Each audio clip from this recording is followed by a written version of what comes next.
Hi, this is Michelle with the Worldwide Good News, and I'm pleased to be coming to you from my home here in Vancouver. And I am with Michele Walsh, and she's coming to you from her home in Saskatchewan. Hi, Michele. Thanks for joining us today. Hi, Michelle. Hi. And you'll have to excuse us if it's a little bit slow because we're talking to you through Skype.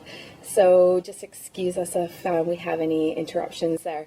But we're excited to be talking to you today. Michele is, well, if you've been following along, first of all, with my story, I have MS, and I have been documenting some of my experiences with MS. Michele also has MS, and Michele is quite a wonderful lady who has been inspiring me with her stories. And she's going to talk a little bit about that today, and she's quite a strong advocate for others with MS. And maybe, Michele, you could take this opportunity to introduce yourself. Sure. So my name is Michele Walsh, and I come from Southwest Saskatchewan.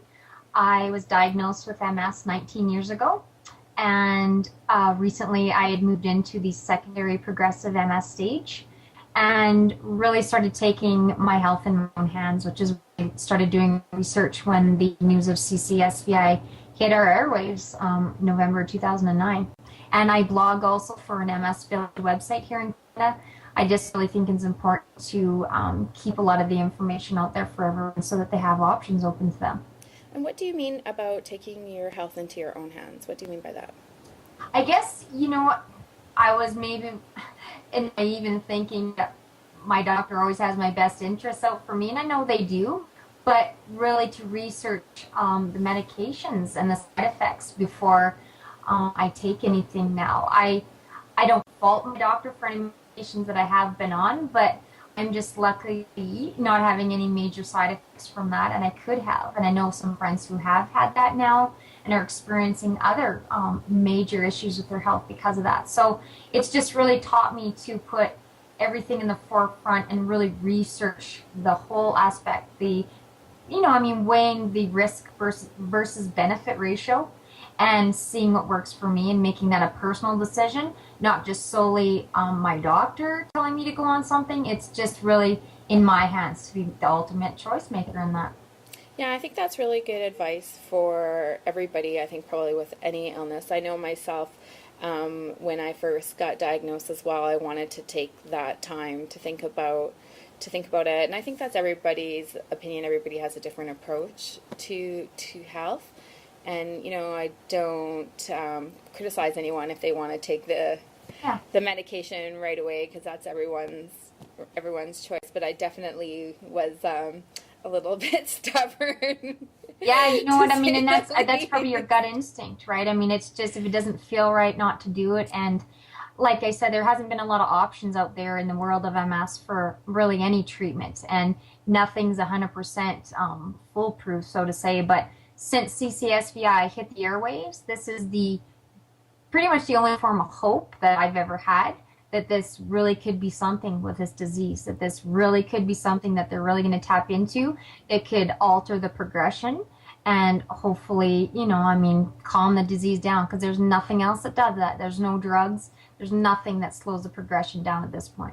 So for those that may be watching and that don't really know what CCSVI is, I was wondering if you could just quickly summarize. I know that might be hard to do because there's so much involved in what that is, but maybe you're an expert at it. You could,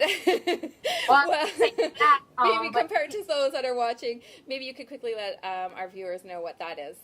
Yeah, so CCSVI stands for Chronic Cerebral Spinal Venous Insufficiency, which is how the blood drains from our brain and our spine, essentially, and a lack of proper blood flow, really, in the simplest terms. That we have blockages that have been found in the main jugular veins in our necks, and there's also a main vein that connects from the heart to the spine, which is called the azygos vein. And these have been the main veins that have been linked to having severe blockages in MS patients. It's, pretty much been like very high percentage. I wouldn't say 100%, but I'd say it's, 97, 98% of MS patients are having these substantial blockages that by having this procedure done that's called venous angioplasty is opening up those veins to let the blood flow again at its optimum level and has since really helped a lot of people with MS in their symptom management. It hasn't helped all people. Like I said, I don't think any treatment's 100%, but it's helped a lot of us. It's helped a lot of us get into a remission state and, really given us a lot of quality to our life back. So I think CCSVI, honestly, if you live in Canada and you've never heard of it, then I don't think you're watching the media or reading a newspaper. But yeah, I mean, it's been in the forefront for a lot of people's discussion, whether you have MS or not. And currently, this treatment is not available in Canada, so that's another reason why it's been quite a hot topic. I was wondering if you could speak a little bit about that. Yeah, so initially when this was first we had a amazing doctor, Dr. Sandy McDonald out in Barrie, Ontario, who flew over and was in a training class with the doctor that discovered this, Dr. Paolo Zamboni in Ferrara, Italy. And Dr. McDonald went over, his training class, came home, he had his patients lined up, he treated 6 patients in a Barrie hospital in Ontario, and then he was told to shut it down. And no one's been able to perform any since. It's been very frustrating. It's been, a lot of work on a lot of people's end. We have a lot of MPs now standing for us. We've had one MP right from the start, Dr. Kirsty Duncan, who's been tirelessly efforts. I mean, she's tooth and nail fighting for us because her family member also suffers from MS, and she sees how debilitating this disease is. But in Canada, it's slowly, slowly some people are starting to take their blinders off, I think, so to speak. There's still that small group of really, for less of a better term, angry neurologists, and I'm not sure why they think they can hold this disease hostage in their domain and why they're not embracing the fact that this could be something very huge for their MS sufferers, but that's still there. But the other people in the medical community, we've had Canadian doctors go abroad and get tested and treated and had huge results with it, and politicians and their family members, and so it's slowly starting to get out into the point that our MS Society in Canada has also finally taken some blinders off because they have not taken a lead role in this at all since day one and lost a lot of our support in the MS community for that. So they've finally taken the leadership role and invited Dr. David Hubbard, the neurologist from San Diego and the Hubbard Foundation, to come up and speak to them in a private meeting on June 17th in Ottawa. And so that's very encouraging because I think they can see the need now for pan-wide Canadian trials. Not just separate provinces. We need to do this all across the board in Canada. If you want the science to prove it, then that's what we need to do. We need to be able to have that in Canada. And so we're crossing our fingers that, it's still a long road, but at least we're a lot better than we were this time last year. Michele, you inspire me because you do know a lot and you are such a strong advocate. I follow you on Facebook religiously. You are there every day posting so much information for everyone out there that has MS. You're such a beacon of hope, just holding that light and sharing so much positivity. And I have to take this opportunity to thank you. And I'm sure everyone, I'm going to cry, is thanking you for all the information that you share with us all. And I just want to ask you here, what gives you that drive every day to do that? You know what? I think first and foremost, my family and my kids. I have a young family, and I just knew when I was getting really sick and when I had this procedure, and it literally has changed my life and giving me not only my dignity back, because this disease, you lose a lot of dignity, but the quality to my life back. I just don't want my kids, God forbid, if they carry the MS gene, to ever have to go through this. And that's my main priority, why I fight so hard.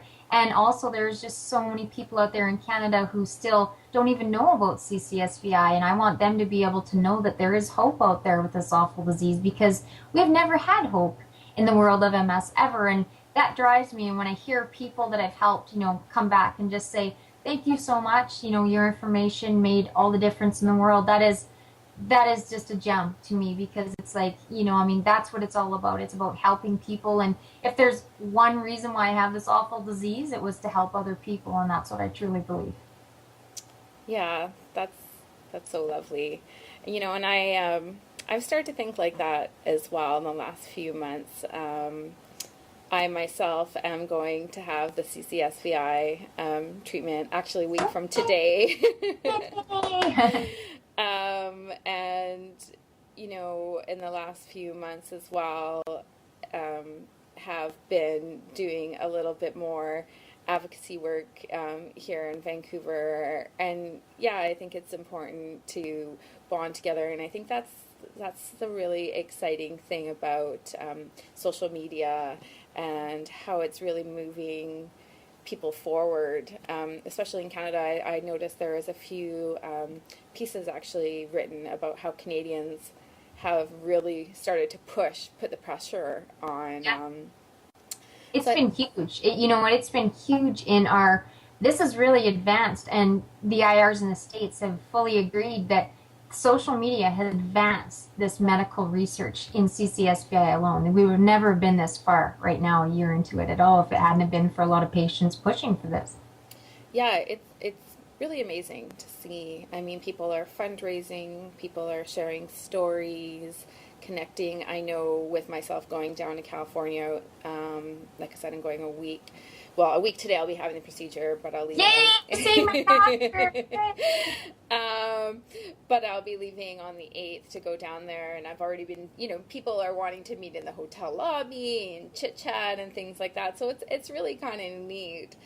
And yeah, if there wasn't that social media, so it's really quite cool. And again, you're such a pioneer in driving that forward and having started some of those groups as well. And that takes a lot of energy to do that. It does, but you know what? I don't suffer from that chronic fatigue anymore. I can honestly say that. I'm just short of a year away from my first procedure, and I don't suffer from that debilitating fatigue anymore. I have the energy to be able to contribute, to be able to help others, and that's what's so amazing. Is, you know what, if this was a placebo, I didn't even know what the word placebo meant. Honestly, I didn't even know what the word placebo meant before the neurologist started saying that. But I'm a year into it. That's not a placebo. You know, and I've had confirmation that my secondary progressive MS is clinically stable. That's huge. Yeah. That this hasn't progressed for me, and that's been worth every cent to go abroad, and why I wanted to go abroad now and not wait 10 years for the trials to be done here in Canada. So what would you say to those that are interested in learning more about CCSVI? Because I know it's a little bit daunting. There's so much information out there. What would you say to those people who are kind of sitting on the fence? Well, about the first topic? of all, you need a computer, you know, because a lot of people ask me, where can I go look this up? You need a computer. You can just type CCSVI in the Google search, and it'll bring you up so many things. But I think it's good that you pointed out that there's some conflicting information. So you just really need to, join Facebook, or, you know, all I blog about is CCSVI, and that's www.msvillagecanada.ca. And just get out there and start. Once you start and join Facebook, and if you type in CCSVI, I guarantee you'll find 100 friends within your radius that are already in the same area, and just start chatting with people. You just really got to take the lead, so to speak, and do your own work and start to step into it. It's not going to jump out at you. The MS Society it won't give you really a lot of information on that. It's been all patient-driven, all this information. Okay, great. Is there anything else that you want to say to those that are living with this illness? Because I know that potentially CCSVI may not be for everyone. Not everybody can afford it to go overseas now. Potentially it's something that maybe that they're hoping will come to Canada, so they might be waiting for that. So I know that there's... You know what, realistically, guys, this isn't coming to Canada anytime soon, and even if we do get pan-wide Canadian trials going, or if it's just going to be my province, Saskatchewan, leading the way with Manitoba and the Yukon, that's still going to be 5 or 6 years away. And what it really comes down to is your life. If this is all about just giving your body back proper blood flow, and if it doesn't help your MS in any way, that's still a bonus. I know a lot of people that can't afford it, and that breaks my heart, because we shouldn't have to go abroad for this, but the reality is we do. But you would be surprised when people, just put it out there that, maybe I can raise the funds. wow, it just comes in tenfold because so many people in the average public know that this can and may be a possible thing to really help your MS.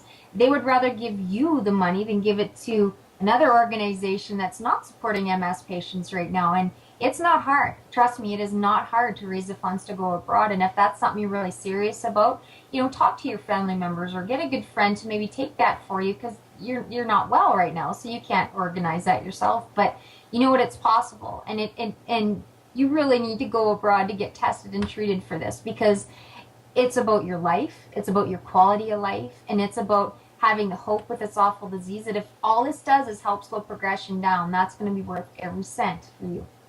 And don't give up. I mean, it's not coming to Canada, but don't give up and take your health in your own hands. Yeah, and I can share that success on fundraising. We had a fundraiser for myself. This treatment was something I myself had thought about doing. I was on the fence, as Michele and I had spoken before. I was nervous. It's not something we could afford. We have a wedding coming up, and we had thought about canceling our wedding to do the treatment. But I guess I was under the mindset that I didn't want my life to stop because I had MS. I wanted to continue on a normal life. And although I was in a wheelchair 3 months ago, how normal is that? I don't know. I still was adamant that I was going to have a wedding. I'm not a crazy bridezilla girl, but I just wanted my life to be as it was, I guess. Yeah. And so no, I wasn't going to cancel that.